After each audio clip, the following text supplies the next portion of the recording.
المرسلين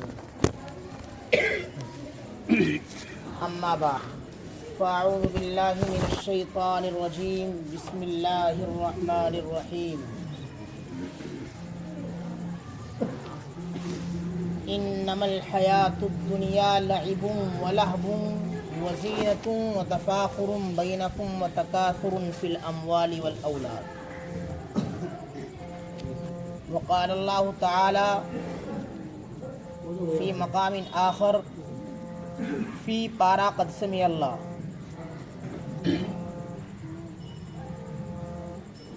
انما اموالکم واولادکم فتنہ وقال النبی صلی اللہ علیہ وسلم کلکم راع وکلکم مسئول عن رعیتہ او کما قال علیہ الصلاۃ والسلام۔ معزز حاضرین، نوجوانان اسلام اور عزیز بچوں، اللہ تبارک و تعالی نے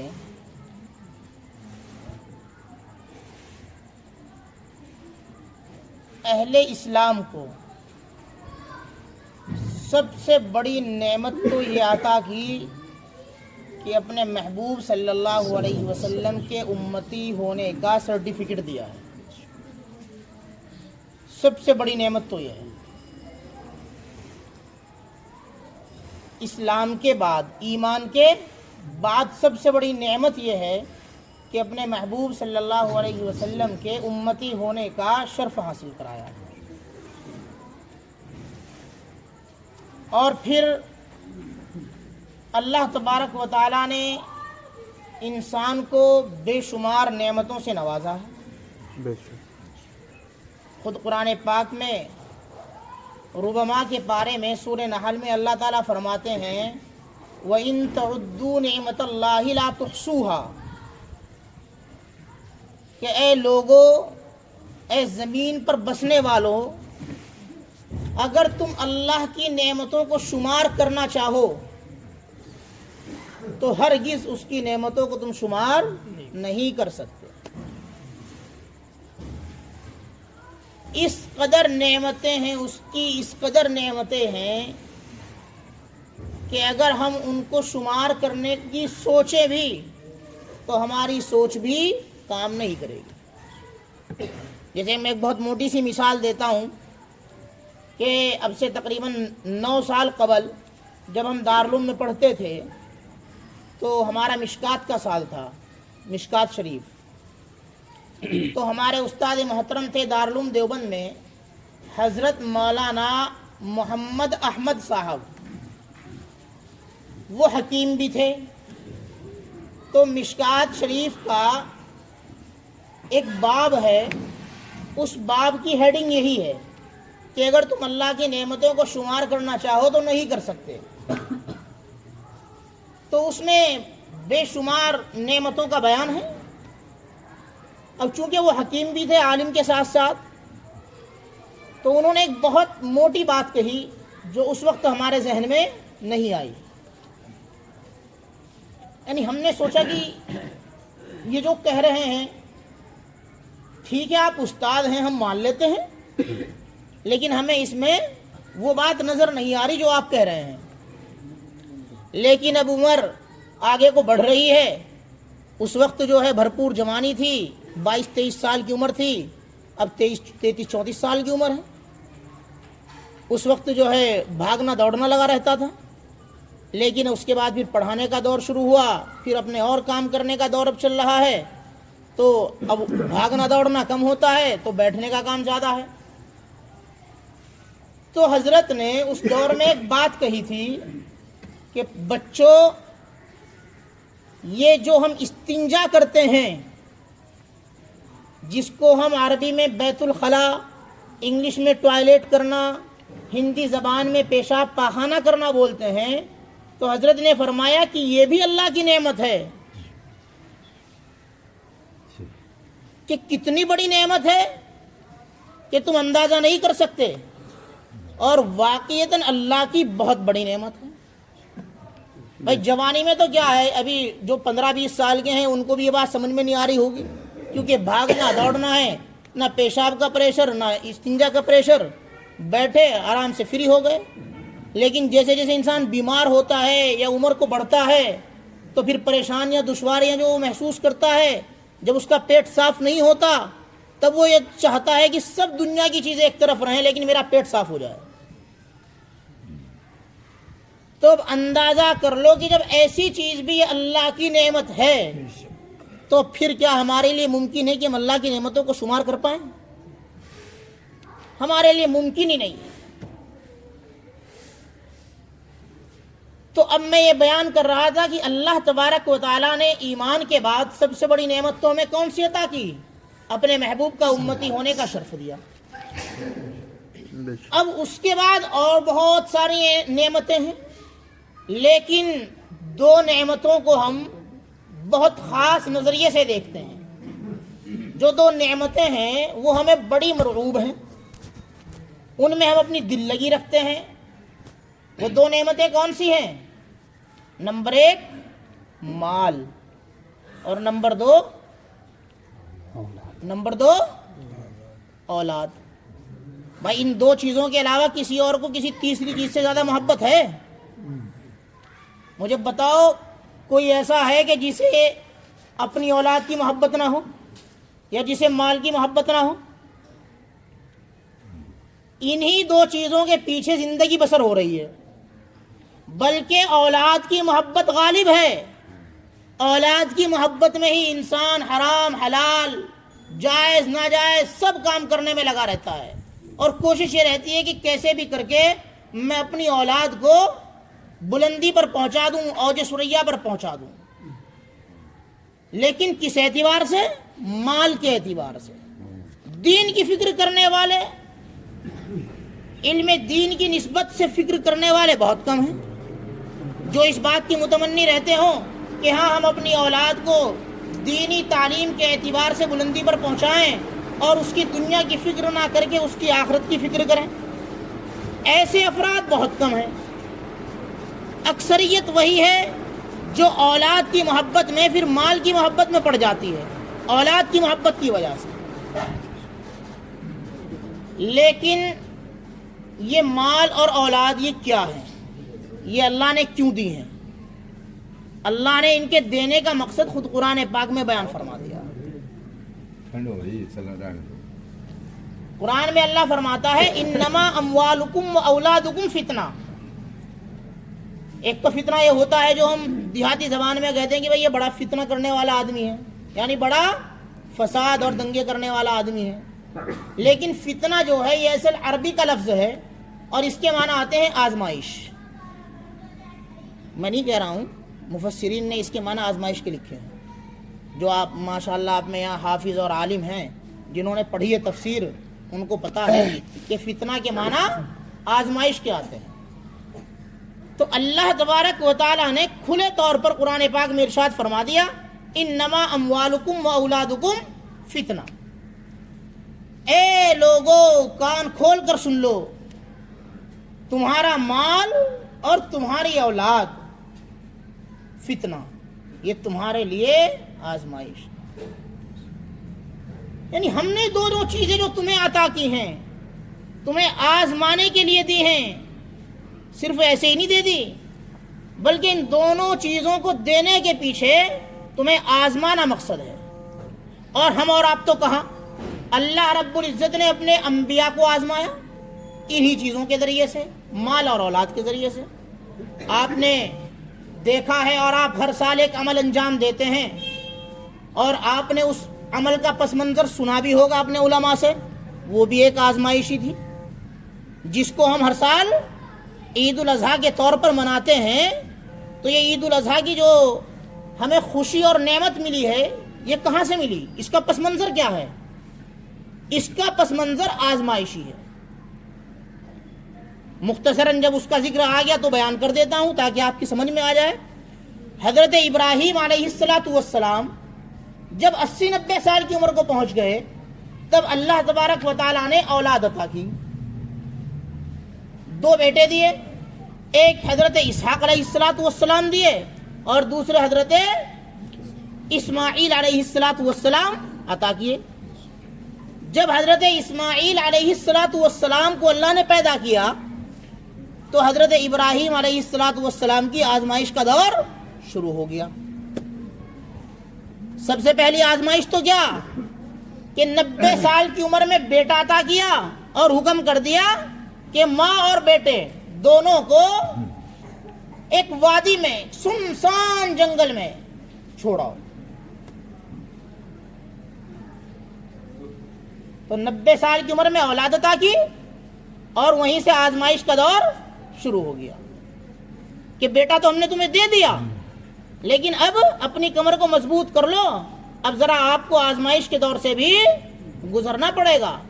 تو بیٹا تو دے دیا، لیکن بیٹا دینے کے بعد پہلے جو بیوی پاس میں رہتی تھی اس کے تعلق بھی حکم کر دیا کہ ماں اور بیٹا دونوں کو غیر آباد جگہ پر چھوڑاؤ۔ آج جسے آپ لوگ اور ہم لوگ مکۃ المکرمہ کے نام سے جانتے ہیں، یہ وہی مقام ہے جہاں پر ملک شام سے لا کر کے حضرت ابراہیم علیہ السلام نے حضرت حاجرہ اور حضرت اسماعیل علیہ السلام دونوں کو وہاں پر چھوڑا تھا۔ آپ لوگ ماشاءاللہ عمرے پر جاتے ہیں، یقیناً آپ حضرات میں سے گئے ہوں گے، اور ماشاءاللہ ابھی عنقریب اگلے مہینے آپ کے امام صاحب بھی ماشاءاللہ 26 ستمبر کو عمرے پر تشریف لے جا رہے ہیں، ہم حضرات بھی جا رہے ہیں، ہمارے لیے بھی دعا کرنا کہ اللہ خیر سے وہاں پہنچائے اور اس کام کو انجام دلائے۔ تو آپ میں سے جن حضرات نے ماشاءاللہ عمرہ کیا ہوگا یا حج کیا ہوگا تو وہ حج اور عمرے کے درمیان ایک رکن ادا کرتے ہیں جس کو ہم کیا بولتے ہیں؟ صفا اور مروہ کی سعی کرنا بولتے ہیں۔ صفا اور مروہ کی سعی جو کی جاتی ہے یہ اسی آزمائش کا نتیجہ ہے جو آزمائش حضرت اللہ تبارک و تعالیٰ نے حضرت ابراہیم علیہ السلام اور ان کی بیوی حضرت حاجرہ اور ان کے بیٹے حضرت اسماعیل علیہ السلام کی تھی۔ جب حضرت ابراہیم علیہ السلام نے ماں اور بیٹا دونوں کو مکۃ المکرمہ کی اس غیر آباد جگہ پر چھوڑ دیا تو وہاں پر نہ کھانے کو کچھ نہ پینے کو کچھ، ریگستان تھا، چٹیل میدان، ریگستان، دور دور تک کچھ نہیں تھا۔ قرآن میں اللہ نے اس کو فرمایا بھی ہے کہ جب حضرت ابراہیم علیہ السلام نے حضرت حاجرہ اور حضرت اسماعیل علیہ السلام کو وہاں پر چھوڑا، اس آزمائش کا دور شروع ہوا تو وہ ایسی غیر آباد جگہ تھی کہ جہاں دور دور تک کوئی نظر نہیں آتا تھا۔ تو اس وقت حضرت ابراہیم نے اللہ تبارک و تعالیٰ سے دعا کی تھی، وَإِذْ قَالَ إِبْرَاهِيمُ رَبِّ اجْعَلْ هَذَا الْبَلَدَ آمِنًا، اے اللہ اس جگہ کو پرامن بنا دے۔ تب اللہ نے یہ وعدہ کیا تھا کہ تم انہیں چھوڑ دو، ہم اس مقام کو ایسا متبرک بنا دیں گے کہ پوری دنیا کے لوگ اس کی طرف متوجہ ہو کر رہیں گے۔ تو جو ہم صفا اور مروہ کی سعی کرتے ہیں وہ اسی آزمائش کا نتیجہ ہے۔ جب حضرت اسماعیل علیہ السلام کو پیاس لگی تو حضرت حاجرہ جو ماں تھی وہ پریشان ہو گئی، وہ کبھی صفا پہاڑی سے مروہ پر جاتی تھی، کبھی مروہ سے صفا پر آتی تھی، کبھی صفا سے مروہ، مروہ سے صفا، 7 چکر انہوں نے کیے، وہی 7 چکر اللہ تبارک و تعالیٰ نے سعی کے رکھے ہیں۔ تو میں بیان یہ کر رہا تھا کہ یہ مال اور اولاد دونوں کی دونوں آزمائش ہیں۔ یہ جو ہم سمجھتے ہیں کہ بھئی اولاد ہو گئی، ہم تو کیا کہتے ہیں، ہمارے بڑے بزرگوں سے ہم سنتے آئے ہیں کہ یہ کہتے تھے لوگ، اگر ایک لڑکا ہو گیا لو بھائی ایک لٹ پیدا ہو گیا، 2 ہو گئے لو بھائی 2 لٹ ہو گئے۔ یہ لٹ وٹ نہیں ہے میرے بھائی، یہ اللہ تبارک و تعالیٰ نے امتحان اور آزمائش کے لیے اولاد دی ہے۔ اللہ تبارک و تعالیٰ کل پوچھیں گے قیامت میں کہ ہم نے تمہیں اولاد کی نعمت سے سرفراز کیا تھا، تم نے اس اولاد کے ساتھ کیا کیا؟ اور اگر آپ یہ سوچتے ہو کہ جان بچ جائے گی، بچنے کی نہیں، دیہاتی زبان میں کہہ رہا، دیہاتی زبان میں بتا رہا ہوں کہ جان بچنے کی نہیں۔ بھئی یہ جو دنیا ہے نا، دنیا یہ آخرت کا ایک اندازہ ہے۔ ایک بات سنو، چھوٹے چھوٹے سے ملک چلا رہے ہیں لوگ، اللہ کی کائنات کے سامنے، احکم الحاکمین کے سامنے میں ان تمام ملکوں کو چھوٹا چھوٹا بولوں گا۔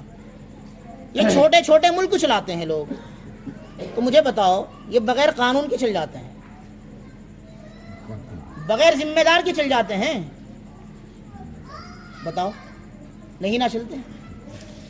جب دنیا کا ایک دستور یہ ہے کہ اچھے عمل پر انعام سے نوازا جاتا ہے اور برے عمل پر سزا ہوتی ہے، تو جب یہ چھوٹے سے ملک بنانے والے لوگوں نے یہ قانون بنائے ہیں ایک نظام چلانے کے لیے، تو جس اللہ نے یہ دنیا بنائی ہے تو اس کا کوئی قانون نہیں ہے، وہ بنا قانون کے چلے گا؟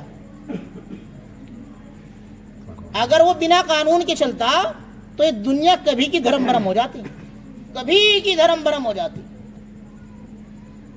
تو اگر ہم یہ سوچتے ہوں کہ بھئی بعض لوگ کیا کہتے ہیں، ان سے کہیں بھئی اللہ کی دین کی طرف آ جاؤ، کہ جی آ جائیں گے، کوئی بات نہیں، یہ بھی تو بہت وقت پڑا ہے۔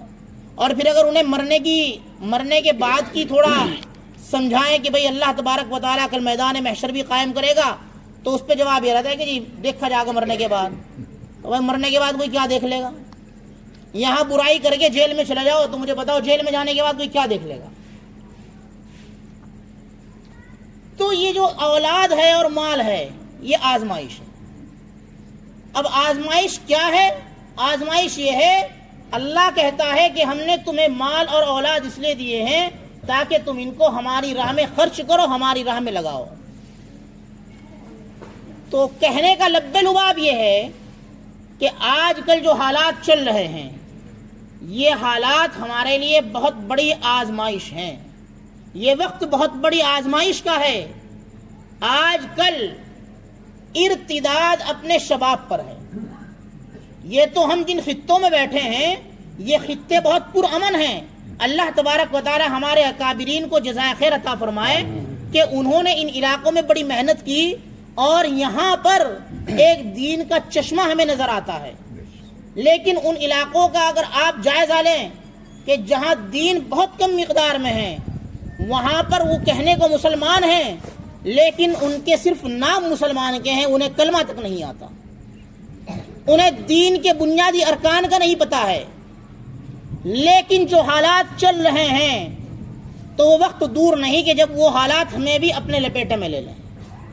ہماری نوجوان نسلیں غیروں کے اسکولوں میں جا رہی ہیں، غیر جگہوں پر غیر مسلم لڑکوں کے ساتھ مل جل کر کے کام بھی کرتے ہیں، کیونکہ سب جگہ پر یہ تو ہے نہیں کہ صرف مسلم ہی آپس میں کام کریں گے۔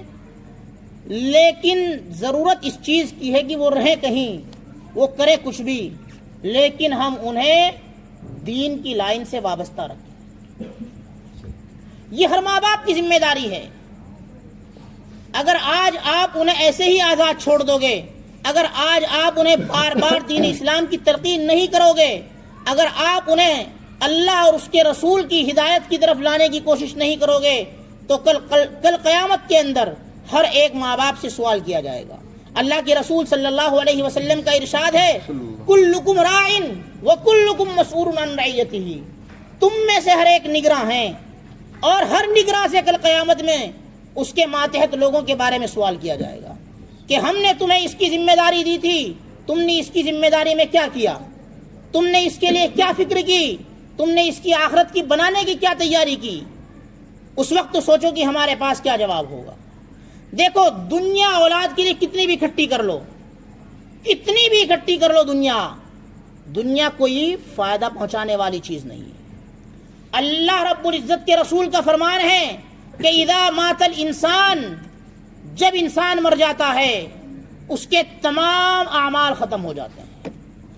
اذا فات الانسان فات عملہ، جب انسان مر گیا اس کے تمام عمل فوت ہو گئے۔ اس نے دنیا میں کیا اچھائی کی کیا برائی کی، اس کی ذات کے ساتھ وہ تمام چیزیں ختم ہو گئی۔ لیکن اگر انسان اپنے مرنے کے بعد 3 چیزیں چھوڑیں، کیا چیزیں چھوڑیں؟ 3 چیزیں چھوڑیں، تو اس کے مرنے کے بعد بھی ان کا ثواب اس تک پہنچتا رہے گا۔ نمبر 1، یا تو وہ کوئی عالم دین ہو جس کے علم سے لوگ نفع اٹھائیں. جیسے ہمارے بزرگوں نے بڑی بڑی کتابیں لکھی، آج ہم جیسے نکمے ناکارہ لوگ ان کی کتابوں سے استفادہ کرتے ہیں، پڑھتے ہیں، تو الحمدللہ ان کی قبروں میں ان تک ثواب پہنچ رہا ہے. تو یا تو انسان مرنے کے بعد کوئی 3 چیزوں میں سے ایک چیز چھوڑے، یا تو وہ عالم دین ہو اور لوگ اس کے علم سے اس کے مرنے کے بعد نفع اٹھائیں. نمبر 2، یا اس نے صدقہ جاریہ کے طور پر کوئی چیز اپنی زندگی میں کی ہو، اس کا ثواب مرنے کے بعد اس تک پہنچتا رہے گا. یا اس نے نیک صالح اولاد چھوڑی ہو جو اس کے لیے دعائے مغفرت کرتی رہتی ہے. اب اندازہ کر لو کہ اگر ہم دین کی تعلیم دلائیں گے، قرآن و سنت کی تعلیم دلائیں گے، تو تب اولاد کے نیک بننے کے چانسز زیادہ ہیں، یا اگر ہم ان کے لیے بڑی بڑی زمینیں اور جائیداد اکٹھی کریں گے تب ان کے نیک صالح بننے کے چانسز زیادہ ہیں. آپ سب سمجھدار ہیں، مجھے سمجھانے کی ضرورت نہیں. اس اولاد کے لیے کتنی بھی دولت اکٹھی کر لو، چند وقت کے بعد قبروں تک بھول جاتے ہیں. قبروں تک بھی یاد نہیں رہتی کہ ماں کی قبر کون سی تھی اور باپ کی قبر کون سی تھی. دیکھو اولاد صالح کتنی بڑی چیز ہے. آپ کو ایک مثال دے رہا ہوں، اندازہ کیجئے گا. ہمارے استاد محترم نے ایک واقعہ سنایا، ملک شام کے تعلق سے وہ واقعہ تھا. بہت توجہ کے ساتھ سنیے گا اور پھر اندازہ کریے گا کہ اولاد کو علم دین کی دولت سے سرفراز کرنا کتنی بڑی نعمت ہے اور کتنا بڑا فائدہ ہے. ہمارے استاد محترم نے بیان فرمایا کہ ملک شام کے ایک قبرستان کے اندر ہر جمعرات کو فرشتے آیا کرتے تھے مردوں کے پاس. چنانچہ جس وقت فرشتے پہنچتے تھے تو مردے اپنی قبروں سے باہر نکل کر فرشتوں سے ملتے اور پوچھتے، میرے لیے کسی نے کچھ ثواب بھیجا ہے؟ میرے لیے کسی نے کچھ ثواب بھیجا ہے؟ میرے لیے کسی نے کوئی ثواب بھیجا ہے؟ جس کے لیے کوئی ثواب پہنچتا فرشتہ کہتا، ہاں تمہارے لیے تمہارے فلاں عزیز نے ثواب بھیجا ہے، تمہارے لیے تمہارے فلاں عزیز نے ثواب بھیجا ہے. لیکن اسی قبرستان میں ایک قبر تھی جس کا مردہ کبھی بھی نکل کر کے فرشتے کے پاس یہ پوچھنے کے لیے نہیں آتا تھا کہ میرے لیے کسی نے ثواب بھیجا یا نہیں بھیجا. اور یہ سلسلہ کئی سال تک چلتا رہا. پھر ایک دن حسب عادت وہ فرشتے آئے اور حسب عادت حسب معمول تمام کے تمام مردے اپنی قبروں سے باہر نکل کر فرشتوں کے گرد جمع ہو گئے. اس دن وہ آدمی جو اپنی قبر سے نکل کر کبھی نہیں آتا تھا وہ بھی آیا. اس نے بھی پوچھا کہ میرے لیے کسی نے کچھ ثواب بھیجا ہے؟ تو فرشتے نے پوچھا کہ میں 4-5 سال سے، جب سے تم اس قبر میں ہو، اس قبرستان میں آئے ہو، میں مسلسل آتا ہوں، تم آج تک کبھی نہیں نکلے اپنی قبر سے. تم نے 4-5 سالوں میں کبھی نہیں پوچھا مجھ سے کہ میرے لیے کسی نے کوئی ثواب بھیجا یا نہیں بھیجا، تو آج کیوں آئے ہو؟ انہوں نے کہا کہ پچھلے 1 ہفتے سے میرے پاس ثواب نہیں پہنچا ہے. پچھلے 1 ہفتے سے میرے پاس ثواب نہیں پہنچا ہے. اس سے پہلے میرے پاس مستقل ثواب پہنچتا تھا، اس لیے کہ میرا ایک بیٹا حافظ قرآن تھا، وہ روز 1 پارے کی تلاوت کر کے میرے لیے ایصال ثواب کرتا تھا اور میری قبر میں ثواب مستقل پہنچ جایا کرتا تھا. لیکن پچھلے 1 ہفتے سے میرے پاس ثواب نہیں پہنچا. تو فرشتے نے جواب دیا کہ وجہ یہ ہے کہ وہ تیرا بیٹا بھی انتقال کر گیا.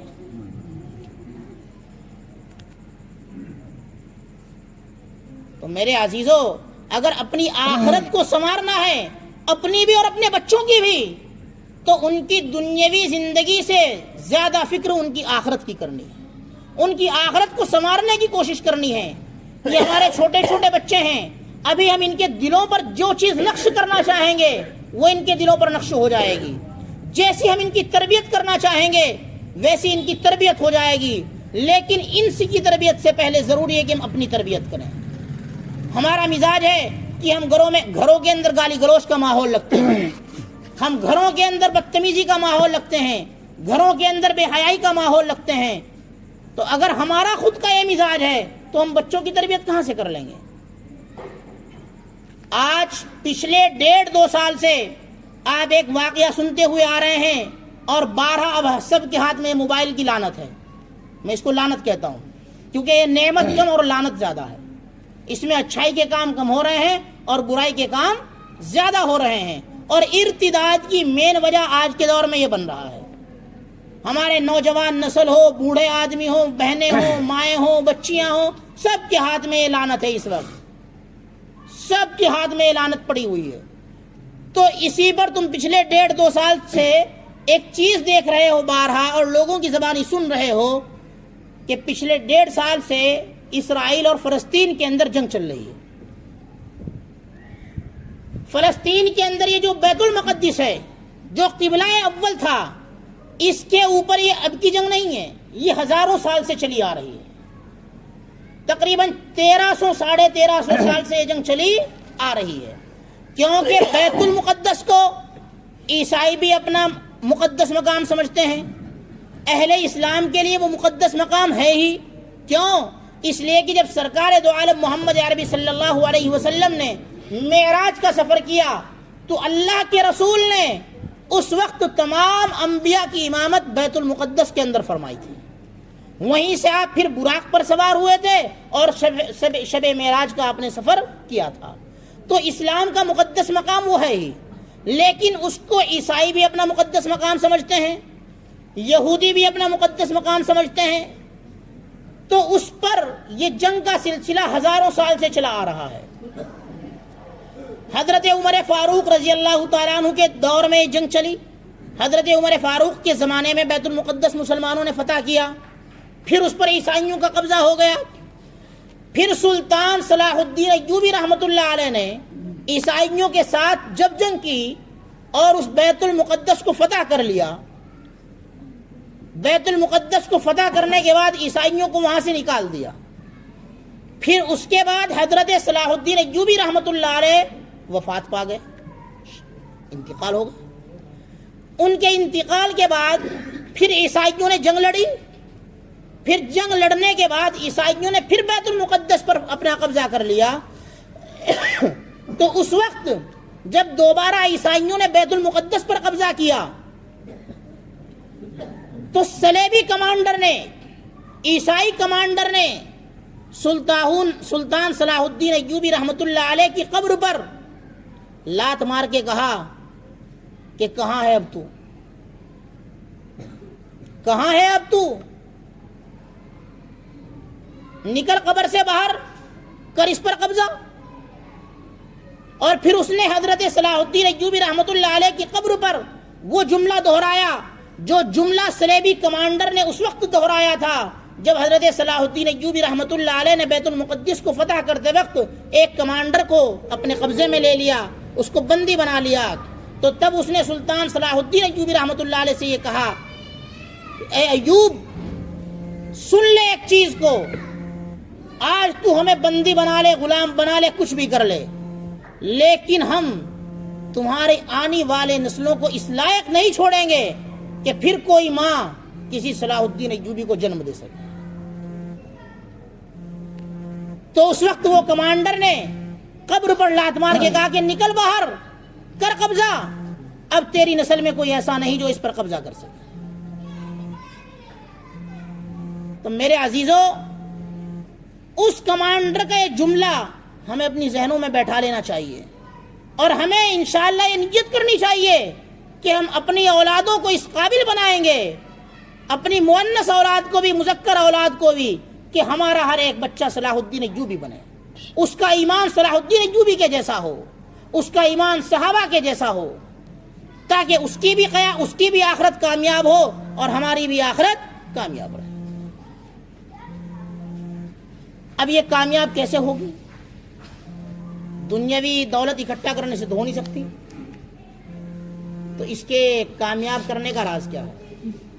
اس کی کامیابی کا راز ہے قرآن اور حدیث کی تعلیم، یعنی اسلام کی تعلیم. آج مدارس اور مساجد آنسو بہا رہے ہیں. بڑے بڑے مدرسے ہیں, بڑی بڑی مسجدیں ہیں, لیکن ہمارے پڑھنے والے بچوں کی تعداد کم ہو رہی ہے. ہم سب کی نظروں میں صرف دنیا گھوم رہی ہے. حالانکہ قرآن میں اللہ نے فرمایا کہ انما الحیات الدنیا لعب و لہو, کہ اے دنیا والو, دنیاوی زندگی تو صرف کھیل کود ہے, کچھ نہیں ہے اس کے سوا. اور دولت کتنی بھی اکٹھی کر لو, کوئی قبر میں ساتھ لے کر نہیں جائے گا. کتنی بھی دولت اکٹھی کر لو. تو ہمیں ضروری ہے ہمارے لیے کہ دولت دنیا کی دولت نہیں, آخرت کی دولت کو ہمیں اکٹھا کرنا ہے. ہمیں اپنے بچوں کو دینی لائن سے وابستہ کرنا ہے, اپنے آپ کو دینی لائن پر چلانا ہے. اللہ تبارک و تعالیٰ نے جو مال ہمیں دیا, جو اولاد ہمیں دی, اس کو ہمیں اللہ کی راہ میں خرچ کرنا ہے. اللہ تبارک و تعالیٰ کی راہ میں مال کو خرچ کرنے کے تو بہت سارے طریقے ہیں, اور اولاد کو بھی اللہ کی راہ میں لگانے کے چند ایک طریقے ہیں. آج کل ماشاءاللہ جماعت کا کام بھی بڑے عروج پر ہے, تو ہمیں چاہیے کہ ہم اپنی اولادوں کا ایسا مزاج بنائیں کہ وہ ہر 2-4 مہینے میں 3 دن 10 دن 15 دن جس کی جو گنجائش ہو وہ جماعت سے وابستہ رہے. اس کے ساتھ ساتھ مدارس کے اندر ہم اپنے بچوں کو زیادہ سے زیادہ پڑھنے کے لیے بھیجیں. میرے بھائیوں, یہی دین کی دولت کام آئے گی. رہی بات مال کی, مال کو خرچ کرنے کے بے شمار طریقے ہیں. کسی مساجد کے اندر اپنا قیمتی پیسہ لگا دیں. اللہ تبارک و تعالیٰ نے قرآن پاک میں زکوٰۃ کا حکم فرمایا ہے, حج کا حکم فرمایا ہے, صدقے کا حکم فرمایا ہے. اپنے آس پڑوس میں, اپنے عزیز و اقارب میں دیکھو کون مستحق ہے, کس کو پیسے کی ضرورت ہے, کس کو کیا پریشانی ہے, اس کی پریشانی کو دور کرنے کی کوشش کرو. اگر کسی کو اللہ نے حج کی گنجائش دی ہے وہ حج کے لیے نکلے. کسی کو اگر اللہ تبارک و تعالیٰ نے عمرے کی گنجائش دی ہے وہ عمرہ کرنے کے لیے جائے. کسی کو اگر اللہ تبارک و تعالیٰ نے کسی کی شادی کرانے کی ہمت دی ہے وہ اس کی شادی کرانے کی فکر کرے. یعنی اگر اللہ کی راہ میں خرچ کرو گے تو ہی کل قیامت میں یہ مال کام آئے گا. اور اگر صرف اس کے اوپر جم کر کے بیٹھ گئے, اس کو اللہ کی راہ میں خرچ نہ کیا, تو پھر یہی مال کل قیامت میں وبال جان بنے گا. اور اللہ تبارک و تعالیٰ کے رسول فرماتا ہے کہ یہ مال جو ہے کل قیامت میں سانپ بنا کر کے گلے میں ڈالا جائے گا. تمہارے پاس دنیا میں کتنی بھی دولت ہو, آخرت میں کام آنے والی نہیں ہے. وہاں تو نہ دولت کام آئے گی نہ نسبت کام آئے گی. حضرت فاطمہ رضی اللہ تعالی عنہا کا جب انتقال ہوا تو ایک صحابی نے قبر کو پکار کر کے کہا کہ اے قبر, پتہ ہے آج تیرے اندر کون آ رہا ہے؟ آج تیرے اندر رسول اللہ کی بیٹی آ رہی ہے. تو اس وقت قبر نے کہا کہ یہاں حسب اور نسب نہیں چلتا, یہاں تو عمل چلتا ہے. یہاں تو یہ بتاؤ ساتھ کیا لے کر کے آ رہی ہے؟ رسول اللہ کی بیٹی ہے, بہت اچھا ہے, سر آنکھوں پر ہے, لیکن صرف رسول کی بیٹی ہونا وہ بخشش کی دلیل نہیں ہے. وہاں تو اعمال چاہیے. اگر اعمال اچھے ہوں گے تو انشاءاللہ قبر سے ہی جنت کا سلسلہ شروع ہو جائے گا. اور اگر اعمال کھوٹے ہیں, اعمال کے اندر ہریالی نہیں ہے, نیکی نہیں ہے, پاکیزگی نہیں ہے, تو پھر وہاں کتنے بھی رئیس کے بیٹے ہو, کسی پردھان کے بیٹے ہوں, کسی پدھان کے بیٹے ہوں, کسی چودھری کے بیٹے ہوں, وہاں کسی کی کوئی پکار نہیں. اللہ تبارک و تعالی ہم سب کو اخلاص کی دولت سے مالا مال فرمائے. ہمیں اپنے بچوں کو دین کی لائن سے وابستہ کرنے کی توفیق نصیب فرمائے. ہماری اولادوں کو دین کا داعی بنائے. ہماری نسلوں میں اللہ تبارک و تعالی دینداری کا ماحول پیدا فرمائے. ہماری ماؤں کو اور ہمارے بچوں کو اللہ تبارک و تعالی ارتداد کی مختصر سی ہوا سے بھی اللہ تبارک و تعالی ان سب کو محفوظ فرمائے, اور اللہ ہم سب کے ایمان کی حفاظت فرمائے. وما علینا الا البلاغ. سبحان اللہ و بحمدہ.